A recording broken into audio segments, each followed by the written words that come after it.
You're listening to a bonus episode of The Dairy Edge, featuring Teagasc's weekly Let's Talk Dairy webinar series, which is also available as a podcast. Morning, everybody. You're very welcome to this episode of Let's Talk Dairy. Today I'm joined by Niall Walsh, who's a technologist at UCD Lyons Estate. Good morning, Niall, and welcome to our little webinar here. Thanks very much. Morning, George. Thanks very much for having me. Okay. Now, Niall is a technologist based at the Lyons Research Farm, where he is kind of overseer for the whole herd at the Lyons Estate.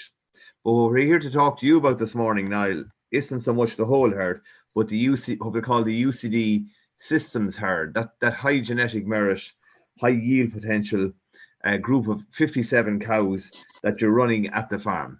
So maybe what we do ask is, first of all, give us a kind of a pen picture of the scale of the unit that you're dealing with, or that farmlet, Niall, first, please. Yeah, so I suppose we set up the farmlet in kind of 2015, 2016, just on the back of the abolition of quotas. Yeah.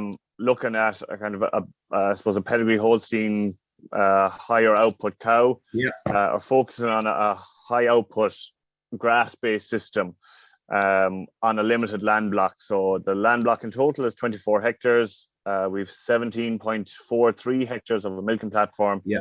And then 7 hectares of an out farm that we use exclusively for silage. Okay. So the cows are kind of set on that 17.4 hectares. Are set 57 cows, and it's kind of trying to mimic, I suppose, a commercial 57 or 60 cow herd kind of thing. Originally it was set up for. Okay. Now that's 3.4 cows per hectare on the milking platform, and a whole farm stocking rate of a cow to the acre. Right. Yeah. 3.27 we are now. So 17.43. So we're compliant with the new banding system at the same time. Okay. Maybe tell us a bit first of all, Niall, about how the herd, before we move on and talk about what your plans are for this coming spring, just tell us about performance of the herd in 2022, just to give people an idea. So I suppose 2022 was, I suppose, no more than everybody else. It was a tough enough year. We're a very dry farm here, which is a help and a hindrance. A great help, as Joseph was saying, getting cows out early in the spring. But we suffer very much from drought then in the summertime. So yeah. Our grass growth is less of a curve, more of a flat line in the summertime. So we've had a lot of silage we had a very wet spring here. So last year we had only about 4 days of grazing in February altogether. We didn't get out really till March properly. So they were on exclusively pretty much a concentrate and silage diet. And then over the summer we had to reintroduce silage as well, because grass covers had got we were really floating towards that 500 cover that Joseph was saying to not fall under. Okay. So in general, the 57 cows, we sold 562 kilos of milk solids and roughly about 7,100 kilos of milk, or litres of milk. Okay. Last year. Now, that's what's a decent enough milk yield. How did the breeding season go then last year, Niall? We typically have a good breeding. Well, I say good breeding season. It is good. Yeah, last year we submitted 56 of the 57 cows. So of those, 3 weeks. Overall, or in the first 3 weeks, Niall? They were all in the first 26 days. So we held one lady didn't go to the bull at all due to poor udder confirmation. So we submitted 56 in total. The 3-week submission rate was 87.5%. Yeah. Of that, then our conception to first service was 79% of those 87%. And then our 6-week in-calf rate is 84% in the cows. So it's, fairly good now. There's nothing wrong with those. That's with conventional semen, Niall, is it? That's all with conventional semen, yeah, and 100% AI. So we do 6 weeks of Frisian semen and 4 weeks of beef semen then, kind of as mop up towards the end. What about the maiden heifers then? How do they get on? The maiden heifers, we did 70% conception, 76% submission rate in that first 3 weeks, which we were disappointed in. And of that, only now we had 100% conception in the first 3 weeks to those, but then overall our heifer performance wasn't fantastic. I would say more due. It's less about the fertility, when the fertility in the cows is quite good. And more so we'll keep a tighter eye on them. In general, the heifers are contract reared outside that 24 hectare platform. That's the system is set up for contract rear, and so but between heifers and cows, you're planning on an 8-week calving period this year, isn't that right? Yeah, so we found that the typical calving interval for us, or the gestation, is kind of 276. So we're slightly shorter in general. Over the last kind of 5 years, our average has been maybe a week shorter than that 283 days. Yeah. So on the 283 set, we were due to start on the 8th of February. And our last cow would be due on the 7th of April. So nearly 8 weeks bang on to the day. With ours planned, but you started slightly early, 26th, I think you told me. Yes, we started on the 26th then. So we had our first heifer calved on the 26th. And we have 21 cows calved as of this morning. About 40% or something, is it? Or? Yes. So we're slow enough actually to get started. But that was reflected in our the AI as well. We had a slow first week. We started in the first week of May, so the 3rd of May this year, with the bank holiday falling. So that was the Tuesday. It's quite enough. First week, we'd kind of hope for obviously 30% in the 3 weeks. We only got about 15 to 17% in the first week. Yeah. And it slowly crept up, but we got a big glut of them then in the 3rd week. So this week now we have a good jump of them. Should be on anyway. Okay, maybe we'll move on now and talk about the real meat that we came to talk to you about today, which is about the spring grassland management at Lyons. Just tell us what's going on and what are the plans for the couple of weeks ahead.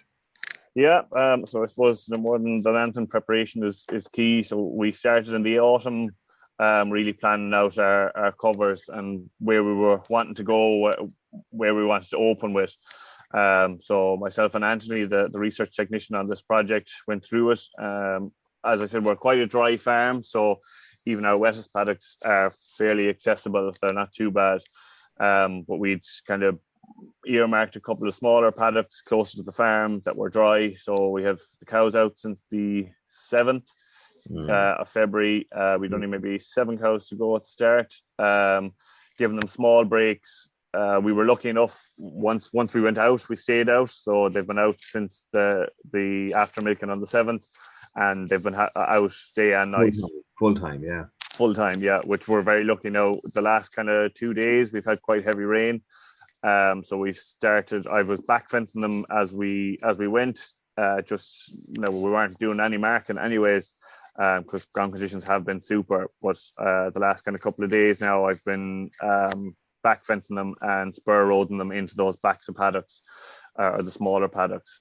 We have some pure tetraploid paddocks with clover mix in them, so I'd earmark them to get them out first at lower covers, so kind of going in at covers of 900, that we could get it whipped off, and that tetraploid with the high sugar and kind of high palatability get good intakes into the cows straight away as soon as they get out as soon as they calf, they're out to grass. Just give us a reminder now. Joseph was talking there about farm covers in a lot of places around the 700. What's the farm cover at Lyons at the moment? We're actually quite strong. We're at 1,018. Yeah. We closed at about 650, which should be typical enough for us. So our winter growth was fairly steady, all right. But it was kind of the same, I suppose, a lot. We didn't get too much real heavy frost. We only got a couple of days of heavy frost that kind of knocked it back. We've seen maybe the heavier covers suffer a little bit with that frost, getting a little bit burnt. But overall, in general, we've a good cover and a nice wedge, which we'll need now for that. We'll get a big burst of grazing power very quickly.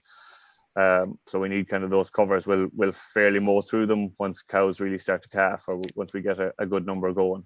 And now, did you say you spent any fertilizer yet? We haven't to date. Now we're actually waiting on protective urea to go out. We were just stuck with supply, but it's going today or tomorrow, hopefully. Ideally, we'd have it out nearly a week at this stage or more, and we'd blanket spread about 28 units across the whole farm. Just tell us a bit then, Niall, about kind of freshly calved cows, how you manage them when they're calved. We were talking about this yesterday, yeah. Yes, yeah. So no more than the grass preparation, we're kind of prep way back at dry off. So having them on a body condition score of kind of 2.75 to 3, that they have that kind of little window to maybe put on a little bit of condition over the dry period and not have any kind of calving issues with over conditioned. So we're aiming to kind of calve them down at 3 to 3.25. As soon as they calve, then we give them 2 kilos of concentrate either in the calving pen, or when they're kind of freshly milked, pretty much straight away, and a feed of silage straight away as soon as they're kind of up and willing to take it. So it gives a nice indication if she's willing to eat it. She's probably not ketotic. If she's kind of happy enough to take the concentrate, and it fills that 35 or 40 kilo void.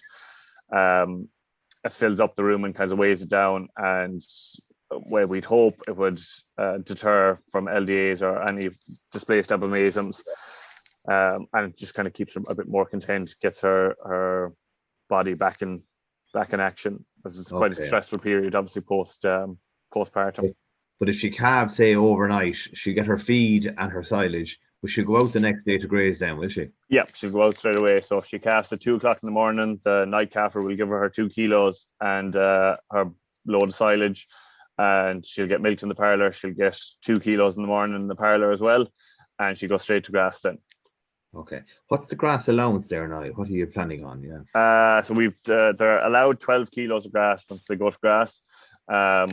We front load a lot of our concentrate, so they're on 1,500 kilos across the whole year.